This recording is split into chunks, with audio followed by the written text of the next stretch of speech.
everybody. Welcome to the Canadian Shield. My name's Sterling. I'm your host. The other day, Pierre Poilievre did a radio release on 1010 News Talk Radio, and the anchor asked him a couple of pretty tough questions. And what I enjoyed about it is that Pierre Poilievre was able to talk about many of his platform ideas. We are always hearing how the Liberals and the NDP are claiming that Pierre Poilievre and the Conservatives don't have a plan, they don't have an idea, even though, despite the fact that the Conservatives are always talking about what they would do in the circumstance and what they would do in the situation. Now we have we have Jagmeet Singh running up and down the country, literally ripping off phrases and catchwords from the Conservatives and trying to pass them off as his own. Pierre Poilievre says that he would put high-density housing around all transit hubs. A couple of months later, the Liberals put it forward as one of their anchors for high-density housing in the Housing Accelerator Fund. So you can see where obviously the Conservatives have to be a little bit, and I suppose taking the idea to build the apartments near the transit hub is not something in and of itself, but not giving them credit for it. Not saying, you know what, we took that idea because it was a good one and we're using it. It was all like, no, we thought of this on our own in a retreat that we had in Prince Edward Island.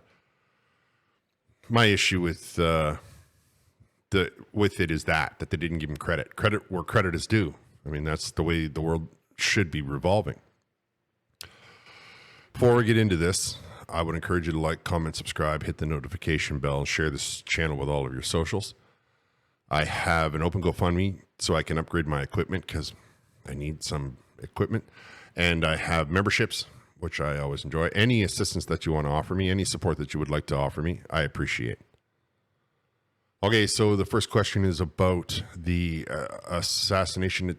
Well, not so much about Trump, but it's because of Trump. He was asked, how does that impact you, Mr. Poilievre? And I think that the answer is a pretty good eye-opener. So let's have a listen, and then I'll give you my opinion. You are a controversial person when you step up to those microphones and cameras and notepads. Do you ever worry about something like this? I do worry about my family. We do receive a lot of. Some of them are threats, some of them are implied threats, and some of them are vitriol that you can tell lead to violence. And a lot of them have been targeted at my family. So we have asked for security from both the Prime Minister through the RCMP and from the House of Commons. And we received that security from both of those sources. So we're very blessed to have that. So here's the trade-off. We can have politicians who are behind 4 feet of glass, who roll by in motorcades, but never shake hands with a real human being. And then we won't have a democracy. So we have the trade-off. And, you know, I guess there are whack jobs out there that could do something. We take all the precautions possible, but I have to talk to people, and I'm not going to stop doing that. He's going to talk to people, and he's not going to stop doing that. Contrast that with the Liberals, who wouldn't even go out and talk to a bunch of truckers who asked if they could just have a meeting, 10 of them in a room. Contrast that with Justin Trudeau refusing to walk through Ottawa without an enormous amount of bodyguards in a complete 360-degree circle around him, ready to look at you if you're asking him a question, and of course he's ignoring you. Contrast that with members of the Liberal Party going in front of committee and saying, people are saying mean tweets about me, and it's all Brock's fault, and I deserve to be given sympathy for it. The life of a politician is never going to be one that's filled with rose petals, and like you see on TV, lots of people get upset when you make decisions that impact their life. However, what I see is, on the one hand, the quote-unquote liberal people seem to be telling themselves that they're above all of that, and that if there's even just a ripple or a whisper, they are going to isolate themselves and demand that everyone treat them like they were born royalty or something. Versus the common sense conservatives who are like, well, what are you going to do? I got to go out and meet people. This is the job, and my family is safe, so I'm good to go. Who do you want to lead the show? Just ask yourself that question. Recently, Pierre Poilievre has been talking about shutting down all of the quote-unquote supply that the federal government is providing to various individuals in different cities. And as we are all aware, he's taken issue with it since the very beginning, right? He doesn't think that the government should be paying for it and all of this stuff. So let's listen to what he has to say. End the tax-funded distribution of narcotics, ban hard drugs, and put the resources into recovery and treatment to bring our loved ones home drug-free. Well, yeah, and you partly answered the obvious follow-up question is, and I'm with you, I think that we're perpetuating the problem as opposed to doing something about it. Drug addiction is a terrible thing for people to be caught up in. You want them to be able to achieve sobriety and live a good life. But how would you then, as Prime Minister, prosecute that? Because the healthcare aspect of it is more of a provincial responsibility. And there's three problems. There's that. It's phenomenally expensive for treatment, and you can't force people into it. The federal government is already funding the drug dens, the distribution of opioids like hydromorphone, countless activists, academics, lobbyists, drug companies. They're getting all of these federal grants. So I'm going to just eliminate all that, and I'm going to put it directly into funding for treatment centers that have shown that they can break the addictions. And I'm going to fund it based on results. We're going to go to a results-based funding approach where we pay these organizations that get people off drugs. They will get a stream of funds for every month they keep someone drug-free by giving them detox, counseling, physical exercise, job preparation, transitional housing, and in certain cases, sweat lodges for First Nations. These things, they already exist. There are great organizations like the Oak Foundation in Winnipeg does this, Harvest House in Ottawa. We need to expand those, and that's how we're going to bring our loved ones home drug-free. I didn't disagree with anything that he has to say, but I will take issue with one part of it. Let me begin by saying that my family tree is a train wreck from various addictions. There's full disclosure. I understand this world very well. I don't currently have any concerns with that. However, it was everywhere I turned, all through my youth, all through my childhood. It was all around me for many, many years. So I speak from some experience in this matter. Now, what I take issue with is the saying that sweat lodges are only for First Nations.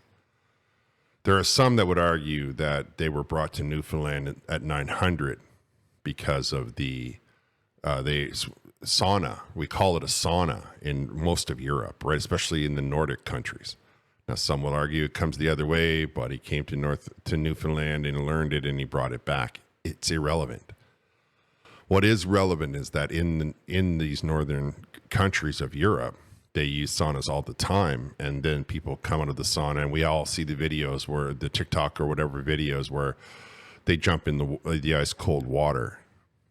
So to say to yourself that it's only necessarily for First Nations, to say to yourself that that's the only way that we can, permit paying for it is absurd. Now, I have been fortunate enough to be in a sweat lodge ceremony, more than one, to be honest with you. I have some ties with First Nations individuals. I've been all over this country. I've spoken to almost every walk of life because I go out of my way to do it long before I started to talk onto this microphone. And I can tell you that if we're going to say that people who, I believe that saunas will help detox people. I believe that saunas will help heal people. And if you want to call it a sweat lodge, you want to call it a sauna, I don't really care. But I do believe that every single solitary facility has to have one, First Nation or otherwise. That's just my opinion on that. You can tell me your opinion down in the comments. Okay, this time he's going to ask him about the carbon tax, and I just think that the way Pierre Poilievre sums it up is really right on the money. So let's just have a listen, and I want you all to sort of absorb the impact of the carbon tax and how it ripples out throughout the economic culture of Canada, destroying all as it goes. Because I checked my bank account this morning. I got a couple $100 from Justin Trudeau. And then he will say, well, here's the problem. Pierre Poilievre's going to take that away. That's my carbon rebate. You're going to take that away from me. He already took it away from you. He took it away from you when you were gassing up your car, when you were buying your groceries with food that was taxed when the farmer used fuel to produce it, when the trucker used fuel to ship it. He took it away from you when he prevented you from getting that raise you didn't know you might have got, but for the fact that Bell is paying a carbon tax to heat the place. It's a fraud. And Trudeau wants to quadruple this tax to 61 cents a liter. Can you imagine how many jobs we're going to lose when factories are paying more for this tax? How many truckers are going to lose their jobs? And then they're not going to eat at local restaurants, so waitresses are going to lose their jobs. This is a radical, wacko scheme, and I am the only one who will put an end to it. I will axe the tax to bring home lower prices. What can I say? There's absolutely no way in the world that you're going to tax anybody to prosperity. And the Liberals themselves say, well, we're doing it to make you change your lifestyle, but we are not offering you anything to replace it with. So we know that gas is an imperative to your life, but we're putting taxes on it. And somehow we want to make you believe that we're going to make you rich doing it. It's ridiculous. In my opinion, you can leave me your opinion down in the comments. And the last subject that he was touching on was the NATO, because NATO was around at the time. And he's talking about the 2% that NATO is worried about. And Pierre Poilievre has already said that he's going to stop the woke culture in our military and bring back a warrior culture into Canada. But it's important how he frames his position on this, on the military, on the 2%, on a bunch of things. So let's just have a listen to what he has to say. And then I left a little clip at the end, a little 1 second. This is how he signed off, and I think it's really interesting to hear. I want to start by talking about how I'm going to run the government. One, I'm not going to judge my success on a policy based on how expensive I can be on that policy. I don't care how worthy the objective is, whether it's curing cancer or rebuilding the military. We shouldn't judge our success based on how big the budget is. We should judge it based on what we do with the money. Now, Trudeau, for example, canceled F-35s and then changed his mind 7 years later and bought them. Well, that cost us billions of dollars. Well, that contributed towards our 2%. Mm-hmm. So if he just botched it another 10 times and blew, another $40 billion, he could hit the 2%. It would do absolutely nothing for anybody's security. All this to say, we shouldn't judge the success of our military by how much money we push out, but rather by what we do with it. There will be more funding for the military when I'm Prime Minister. I'm going to cut foreign aid to dictators, terrorists, and multinational bureaucracies. I'm going to end the botched procurements. I'm going to cut back office bureaucracy. I'm going to put all of that into the front lines. And I believe when the Americans see how much stronger we are in fighting to defend North American security, the political pressure at NATO and elsewhere will lift as it did under the previous Conservative government. Bring it home. So you see, his plan is to make us combat ready, not to make us look like we're flashing and trying to please the world. Stop giving money to foreign dictators. That's a great idea in my mind. Forget about paying everybody all of these. I'm tired of being this person who makes our own country suffer. The country looks like all kinds. We got crime, we got homelessness, we got hunger, and yet we're giving away all of our money to other people. We need to look after our own country first. Only the strong and the wealthy can give to the poor and the needy. And if we are the poor and the needy, then how can we be expected to give away all of our resources to other people who are also poor and needy? We have to strengthen our own position first. And Pierre Poilievre was talking about, even if we just turned off the tap to the International Monetary Fund, which we give money to, and then that fund gives the money out, we don't even know where it goes. If that was any other, we would call that money laundering.